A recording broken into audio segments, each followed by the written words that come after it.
पुराणों में ब्रह्मा जी को सृष्टि के रचयिता कहा गया है, लेकिन हैरानी की बात है कि जिन्होंने सृष्टि का निर्माण किया उन्हें ही संसार पूजता नहीं है। ब्रह्मा जी की पूजा नहीं होने को लेकर बड़ी ही प्रचलित कथा है, जिसका संबंध पूरे देश में स्थित है। केवल एक ब्रह्मा जी के मंदिर से है, जो राजस्थान के पुष्कर में है। यह मंदिर ब्रह्मा जी और उनकी पत्नी सावित्री की दूरी बढ़ने की कहानी भी बताता है। कहीं कहीं सरस्वती और सावित्री को एक ही बताया गया। पुष्कर में ब्रह्मा की पत्नी सावित्री रूठ किए थे।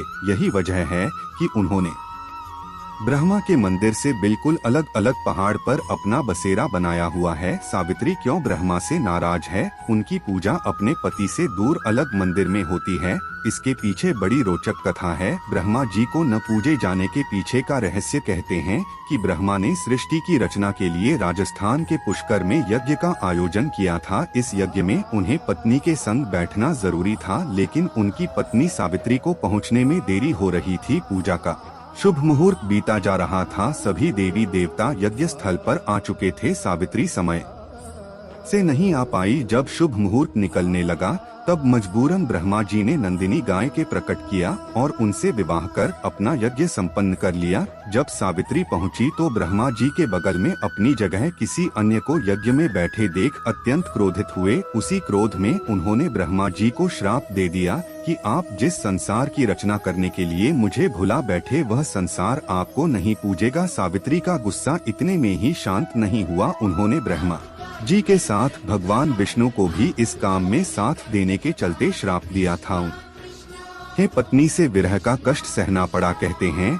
कि इसी के चलते भगवान विष्णु के मानव अवतार श्री राम को 14 वर्षों तक वनवास काल में पत्नी से अलग रहना पड़ा था। उन्होंने विवाह कराने वाले ब्राह्मण को भी श्राप दिया कि चाहे जितना दान मिले, ब्राह्मण कभी संतुष्ट नहीं होंगे। गाय को कलयुग में गंदगी खाने को मिलेगी और नारद मुनि को आजीवन कुंवारा रहने का श्राप दिया। अग्नि देवी सावित्री के कोप से बच नहीं पाए, उन्हें भी कलयुग में अपमानित होने का श्राप मिला। इसके बाद देवी देवताओं ने सावित्री जी को अपना श्राप वापस लेने का आग्रह किया, लेकिन दिया हुआ श्राप वापस नहीं लिया जा सकता था। गुस्सा शांत होने पर उन्होंने ब्रह्मा, पूरे संसार में केवल पुष्कर ऐसी जगह है जहां आपका मंदिर होगा। अगर किसी ने कहीं और आपका मंदिर बनाना चाहा तो उसका विनाश निश्चित है। इसी के चलते कमा जी का एकमात्र मंदिर पुष्कर में है।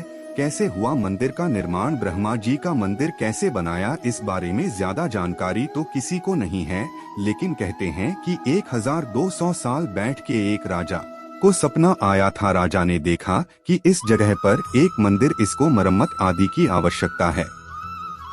राजा ने मंदिर का दोबारा निर्माण कराया। मंदिर के पीछे एक पहाड़ी पर ब्रह्मा जी की पत्नी सावित्री का भी मंदिर है, माना जाता है। क्रोधित होने के बाद सावित्री पुष्कर के पास मौजूद पहाड़ियों पर जाकर तपस्या में लीन हो गई और फिर वही की होकर रह गई। पुष्कर में जितनी अहमियत ब्रह्मा की है, उतनी ही सावित्री की है। सावित्री को सौभाग्य की देवी माना जाता है।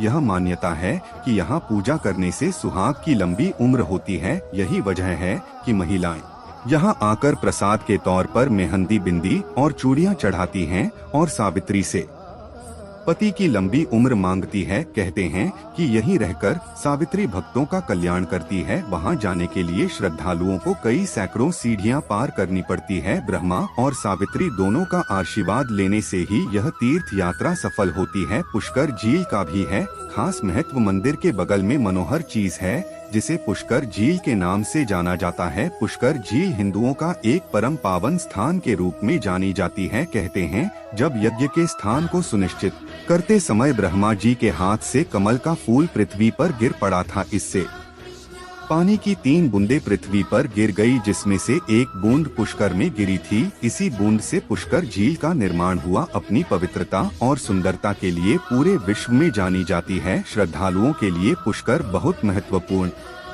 ऐसा माना जाता है कि प्रत्येक व्यक्ति को अपने जीवन में एक बार पुष्कर की यात्रा अवश्य करनी चाहिए। पुष्कर हिंदू धर्म के सबसे महत्वपूर्ण तीर्थों में से एक है। या बनारस या प्रयाग की तरह ही महत्व है। बद्रीनारायण, जगन्नाथ, रामेश्वरम, द्वारका, इन 4 धामों की यात्रा करने वाले किसी तीर्थ यात्री की यात्रा तब तक पूर्ण नहीं होती जब तक वह पुष्कर के पवित्र जल में स्नान नहीं कर लेता। इसका उल्लेख 4वीं शताब्दी में आए चीनी यात्री फाहियान ने भी किया है। ऐसा माना जाता है कि इस जल में स्नान करने से मोक्ष की प्राप्ति होती है।